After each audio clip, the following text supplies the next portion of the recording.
আল্লাহ পাকের বান্দা বান্দিরা পাগলের মতো ছুটতে থাকবে,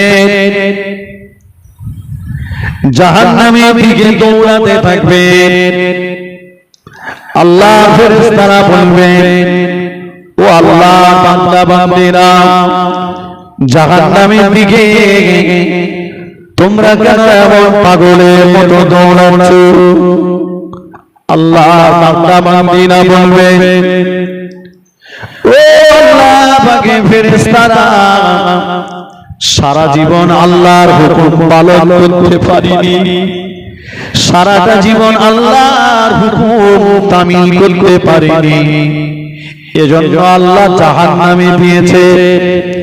তাই আজকে দিনে আল্লাহর হুকুমকে পালন করার জন্য দৌড়ে দৌড়ে যাচ্ছি। না জানি আজকে হুকুমটাও যদি পালন করতে না পারি, আল্লাহ পাকের চাইতে হয়তো আরো কঠিন শাস্তি দেবে। এজন্য আল্লাহর হুকুম পালনের জন্য দৌড়াচ্ছি। আল্লাহ পাকের আযাবে জাহান্নাম ওই সময় আল্লাহ পাকের দরবারে ফরিয়াদ করতে থাকবে, ও রব্বুল আলামিন আল্লাহ পাক আপনার ওই বান্দা বান্দীদেরকে বাধা দেন, আপনার বান্দা বান্দীদেরকে আটকে দেন, আপনার ওই বান্দা বান্দীদেরকে আমি জাহান্নামের ভিতরে আসতে দেবেন না আল্লাহ। আল্লাহ পাক সব জানেন, তবুও জিজ্ঞাসা করবেন, ও আমার আযাবে জাহান্নাম 70,000 ফেরেশতা দিয়ে আমি আল্লাহ তোমাকে বেঁধে রেখেছি, তুমি হুঙ্কার দিচ্ছ আমাকে ছেড়ে দাও, খেতে দাও আমাকে ছেড়ে দাও, তোমার খোরাক তোমার ভিতরে যাচ্ছে, কেন তুমি তাদেরকে বাধা দিতে বলছো, আটকে দিতে বলছো? জাহান্নাম ওই সময় বলবে, ও রব্বুল আলামিন আল্লাহ পাক যারা আমার দিকে দৌড়ে দৌড়ে দৌড়ে দৌড়ে দৌড়ে দৌড়ে আসতে, এদের ভিতরে আপনার আখিরি জামানার নবী নূর নবী দয়ার নবীর মুহাব্বতের আগুন রয়েছে, এদের ভিতরে আপনার আখিরি জামানার নবীর ভালোবাসা রয়েছে।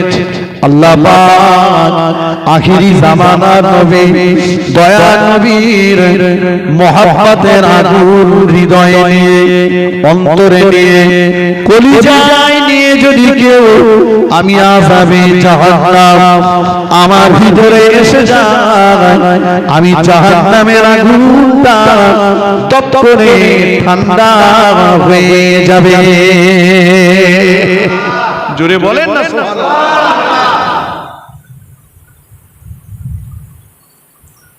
আমি ওয়াজ করতে বসেনি, হুজুর আসছেন, হুজুর উঠেছেন, হুজুর বললেন আমি যাচ্ছি তুমি যাও। আমি শুধু এইটুকু বলছিলাম যে নবী দিবস করলে লাভটা আমাদের, নবীর মুহাব্বতের আগুন যদি অন্তরে থাকে জাহান্নামের আগুন পোড়াতে পারবে না। জানেন নবী জিন্দা না মুর্দা? একটু কথা বলে। জিন্দা। আল্লাহ রাসূল সোনার জবানে বলেছেন, হায়াতি খায়রুল লাকুম ওয়া মামাতি খায়রুল লাকুম। আমি রাসূলুল্লাহ আমার দুনিয়ার জীবনটা তোমাদের জন্য যেমন কল্যাণকর, আমার ইন্তেকালের পরের জীবনটাও তোমাদের জন্য কল্যাণকর। আল্লাহ রাসূলের মাজার মুকাদ্দাসে সোনার অক্ষরে লেখা আছে, ইয়া আইয়ুহাল্লাযীনা আমানু লা তারফাউ আসওয়াতাকুম ফাওকা সাওতিন নবী। কোরআন পাকের এই আয়াতটা বিশ্ব নবীর মাজার মুকাদ্দাসে লেখা আছে। হে আমার বিশ্বাসী বান্দাগণ, খবরদার, লা তারফাউ আসওয়াতাকুম ফাওকা সাওতিন নবী, তোমাদের কথার আওয়াজ যেন নবীর আওয়াজের চাইতে বুলন্দ না হয়ে যায়। আম্মা জান আয়েশা সিদ্দিকা রাদিয়াল্লাহু আনহা বলেছেন, হে বিশ্বের ঈমানদারেরা, তোমরা রাসূলুল্লাহর মাজার মুকাদ্দাসের কাছে এসে তোমাদের নিঃশ্বাসটুকু জোরে জোরে নিও না। আমার রাসূল কবর মাজার মুকাদ্দাসে উম্মতের চিন্তায় চিন্তিত আছে। জোরে বলুন সুবহানাল্লাহ। সাহাবীরা বললেন, ইয়া রাসূলুল্লাহ, দুনিয়াতে যেমন উম্মতদের খেয়াল রাখতেন, ইন্তেকালের পরেও কি আপনি উম্মতের খেয়াল রাখবেন? আল্লাহ নবী বলেছিলেন, সাহাবীরা, হায়াতি খায়রুল লাকুম, আমার দুনিয়া জীবনটা তোমাদের জন্য কল্যাণকর, ও মামাতি খায়রুল লাকুম, আমার ইন্তেকালের পরে জীবনটা তোমাদের জন্য কল্যাণকর। ও আমার সাহাবীরা, আমি রাসূলুল্লাহ আমার আপনারে আমার দাবিতে আল্লাহ পাক প্রতি সোমবার এবং শুক্রবার, প্রতি সোমবার এবং শুক্রবার আমার উম্মতির আমলনামাটা আমি রাসূলুল্লাহ আমার মাজার মুকাদ্দাসে হাজির করে দেবেন, আমার রওজা পাকে হাজির করে দেবেন। ও আমার সাহাবীরা, আমি নবী যদি দেখতে পাই আমার কোন গুনার পাল্লাটা ভারী হয়ে গিয়েছে, গুনার দিকটা বেশি হয়ে গিয়েছে, আমি আমার মাজার মুকাদ্দাসে বসে বসে আল্লাহ পাকের কাছে আমার উম্মতের গুনার জন্য ক্ষমা চাইব, আমার উম্মতের গুনার জন্য আল্লাহ পাকের কাছে মাফ চাইব।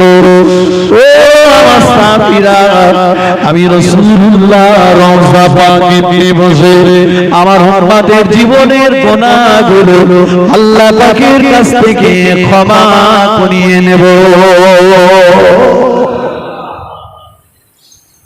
আমার কথা না, নবী বলেছেন, আমি মাজারে বসে বসে উম্মতের ক্ষমা চাই। সাহাবারা 3 দিন নবীকে খুঁজে পাচ্ছেন, 3 দিন পাগল, তারা দিওয়ানা। আবু বকর ওমর রাদিয়াল্লাহু আনহুমা দুজনা মসজিদে নববীতে ঢুকলেন, ঢুকে কি যেন দুজন যুক্তি করে বাইরে বার হলেন। হযরত ওমর ফারুক রাদিয়াল্লাহু তাআলা আনহু বললেন, এ মদিনার বেঈমানের দলেরা, এ মদিনার মুনাফিকেরা, শুনে রেখে দে, 3 দিন আমার নবীকে খুঁজে খুঁজে পাচ্ছি না, চলে যাচ্ছি আমার নবীর সন্ধানে। আমি খাত্তাবের বেটা ওমর বলছি, আমার নবীকে যদি পেয়ে যাই তো ভালো, আর আমার নবীকে যদি না পাই, আমার নবীর এক যারা পরিমাণ যদি কোনো ক্ষতি হয়ে যায়, আমি ওমর তোদের লাইন দিয়ে দাঁড় করিয়ে দিয়ে একটা একটা করে ধরার গর্দান আলাদা করে দেব। ওমর রাদিয়াল্লাহু তাআলা আনহু, আবু বকর সিদ্দিক রাদিয়াল্লাহু তাআলা আনহু দুজনা পার হয়েছেন মরুভূমি ময়দান। কিছু দূর যাওয়ার পরে সামনে একটা পাহাড় পড়ে গেল। দূর থেকে দেখতে পাচ্ছেন কে যেন পাহাড়ের পাদদেশে বসে আছে। দুজন আগিয়ে গেলে, আগিয়ে যে দেখেন পাহাড়ের পাদদেশে থাকা ব্যক্তিটা অন্য কেউ নন, উনি হচ্ছেন মদিনার একজন রাখাল। ওমর রাদিয়াল্লাহু তাআলা আনহু যে বললেন, ও মদিনার রাখাল, ও মদিনার রাখাল, তুমি কি আমাদের নবীকে দেখেছো? আমাদের নবীর খবরটা কি বলতে পারবে? মদিনার রাখাল বলল, চিনি না আপনাদের নবীকে, বলতে পারবো না। তবে একটা কথা আপনাদেরকে বলি, পাহাড়ের উল্টো দিকে যে খেজুর বাগান আছে, ওই খেজুর বাগানে গাছগুলো এত ঘন এত ঘন, বাগানের ভিতরে ঢোকা যায় না। চলে যান ওই খেজুর বাগানের ভিতরে, যে দেখো একটা খেজুর গাছের নিচে সিজদায় পড়ে যে কি যেন মুখ দিয়ে বলছেন, অজরে কাঁদছেন একজন ব্যক্তি। উনি যদি আপনাদের নবী হন, ওনাকে নিয়ে বাড়ি চলে যান, কেননা ওনার কান্নার আওয়াজ পেয়ে আমার পালের ভিতরে যত মেষ দুম্বা ছাগল ভেড়া ছিল, কেউ তারা আর খাবারে মুখ দেয় না। আবু বকর রাদিয়াল্লাহু তাআলা আনহুমা মদিনার খেজুর বাগানের কাছে চলে গেলেন। গুড়ি গুলি পায়ে মদিনার খেজুর বাগানের ভিতরে কাটা সরিয়ে ঢুকে বললেন, আগিয়ে গেলেন। আগিয়ে যেয়ে দেখেন সিজদায় পড়ে কাঁদা ওই ব্যক্তিটা অন্য কেউ আখিরি জামানা নবী, দয়া নবী সিজদায় পড়ে যে কাঁদতেছেন। আল্লাহ পাক আমার উম্মতেরা বড় কমজোরি হবে, আল্লাহ পাক আমার উম্মতেরা বড় দুর্বল হবে। ও আলামিন, আল্লাহ পাক আমার উম্মতেরা বড় জয়ীফ হবে, আপনার আযাবে জাহান্নামের আগুন আমার উম্মতেরা সহ্য করতে পারবে না। মেহেরবান আল্লাহ আমার উম্মতের জন্য জাহান্নামের আগুন মাফ করে দেন, আমার উম্মতের জন্য জাহান্নামের আগুন ক্ষমা করে দেন। আমার উম্মত সহ্য করতে পারবে না আল্লাহ। আবু বকর ওমর দুজনে দুই পাশে দাঁড়িয়ে পাগলের মতো কাঁদতে লাগলো।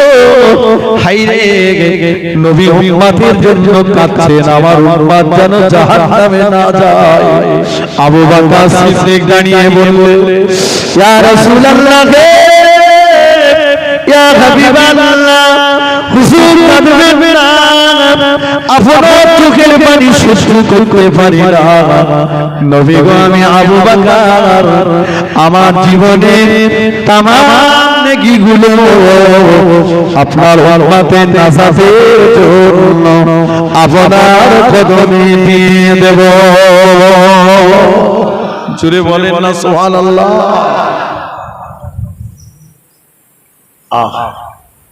আল্লাহর নবী সিজদা থেকে মাথা তোলেন না, ওমর দাঁড়িয়েছেন, ঝরঝর করে কাঁদছেন, ইয়া রাসূলুল্লাহ একবার মাথা তুলে দেখুন, আমি আপনার ওমর এসেছি হুজুর, আমি আপনার ওমর এসেছি হুজুর, একবার মাথাটা তুলুন, আমি ওমরের জীবনের तमाम নেকিগুলো উম্মতের নাজাতের জন্য দিয়ে দেব। সুবহানাল্লাহ।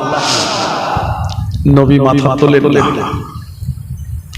হযরত ওমর ফারুক রাদিয়াল্লাহু তাআলা আনহু বললেন, ও ভাই আবু বকর, আপনি আমার নবীর পাশে একটু দাঁড়ান, আমি ওমর থেকে আসি।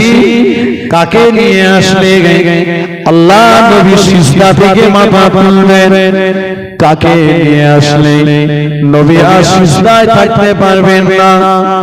হযরত ওমর ফারুক রাদিয়াল্লাহু তাআলা মদিনার খেজুর বাগান থেকে বার হয়ে পাগলের মতো দৌড়াতে লাগলেন।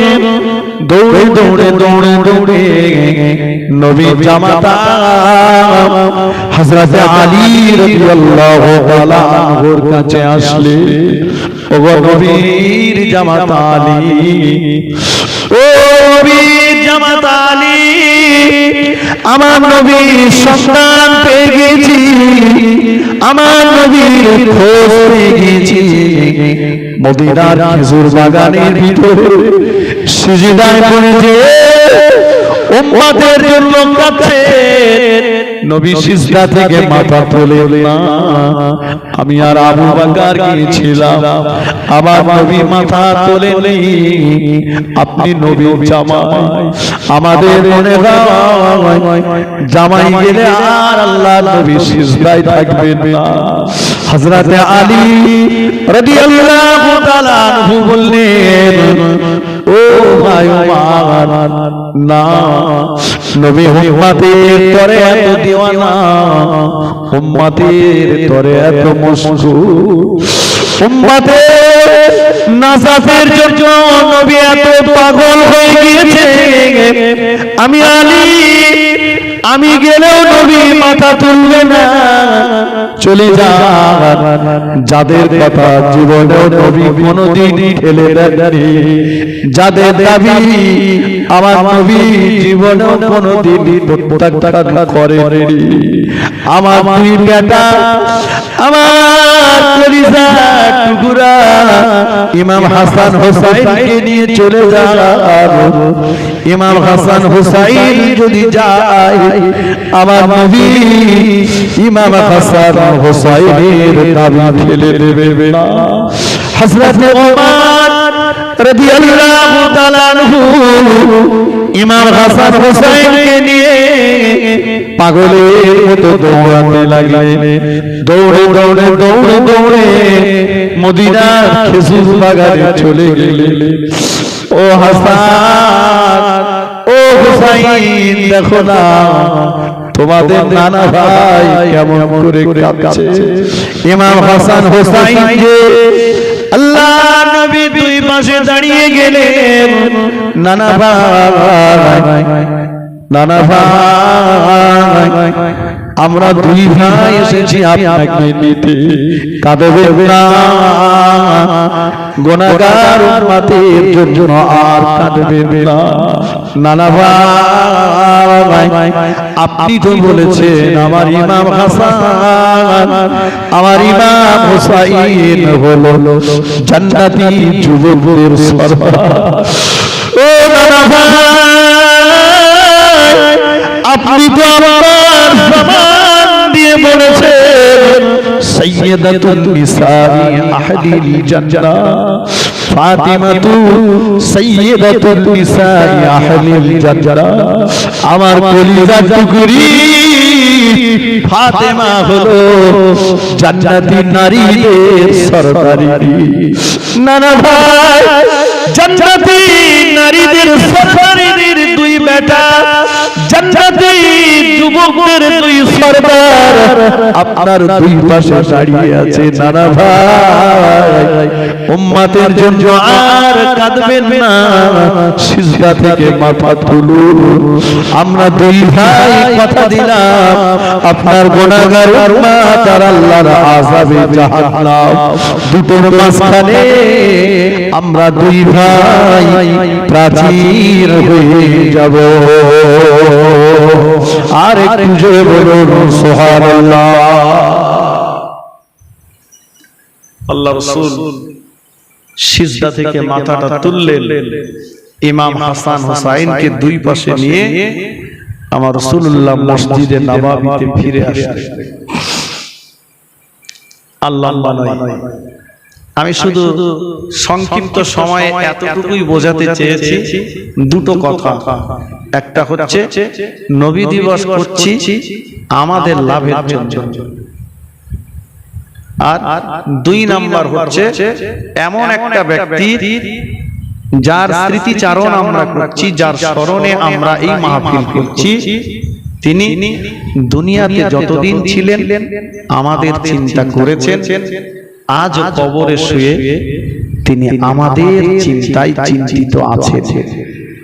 যেদিন কিয়ামতের কঠিন মুসিবতের সময়, যেদিন সমস্ত নবী আম্বিয়া আলাইহিমুস সালামরা বলবেন ইয়া নাফসি ইয়া নাফসি ইয়া নাফসি, আজকে যার স্মৃতিতে আমরা বসেছি কেবলমাত্র তিনি বলবেন আইনা উম্মতি, আল্লাহ আমার উম্মত কোথায়, আমার উম্মত কোথায়, আমার উম্মত কোথায়।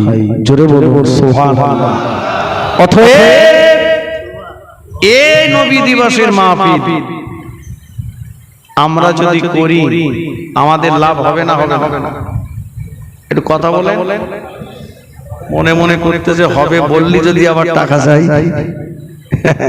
হবে না? হবে না, লাভ হবে।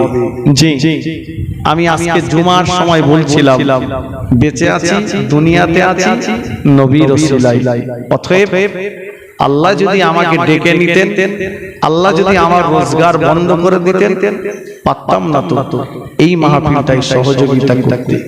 জি, আমি আপনাদের কাছে চাইবো না, তবে হুজুর কেবলা আসছেন, হুজুর একটু আপনাদের কাছে চাইবেন আগামী বছরের নবী দিবসের জন্য আমি সকলের কাছে নিবেদন করব, কেউ আমরা মাহরুম হব না।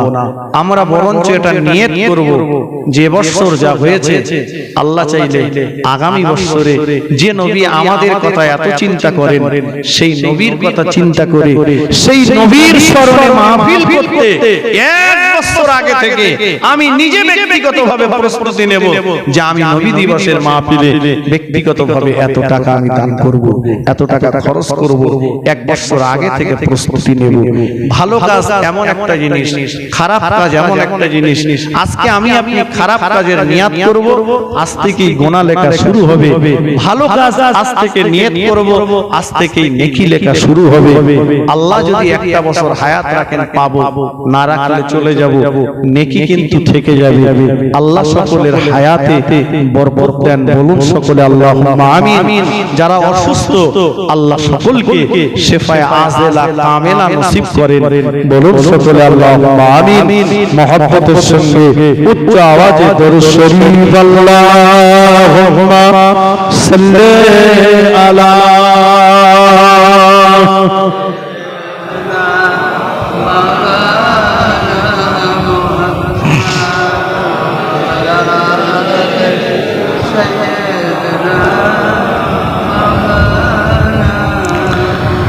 ওগো মা আমিনা,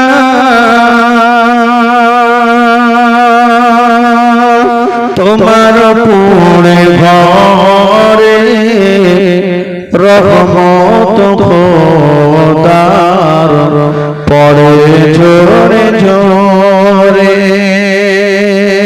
ওগো মা আমিনা,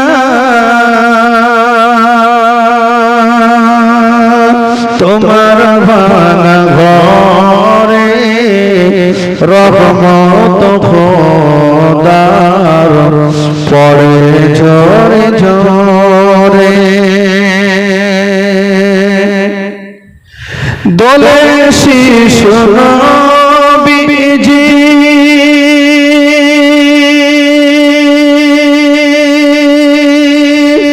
আমিনার আঙিনা,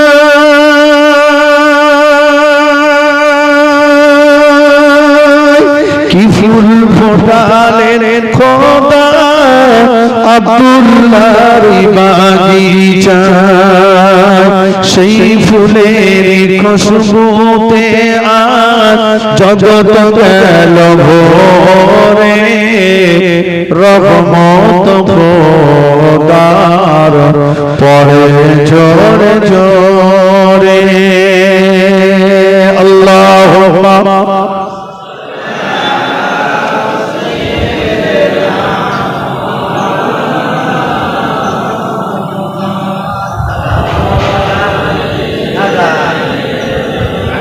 একটু তাকবীর দেন, নারায়ে তাকবীর, নারায়ে তাকবীর, নারায়ে তাকবীর।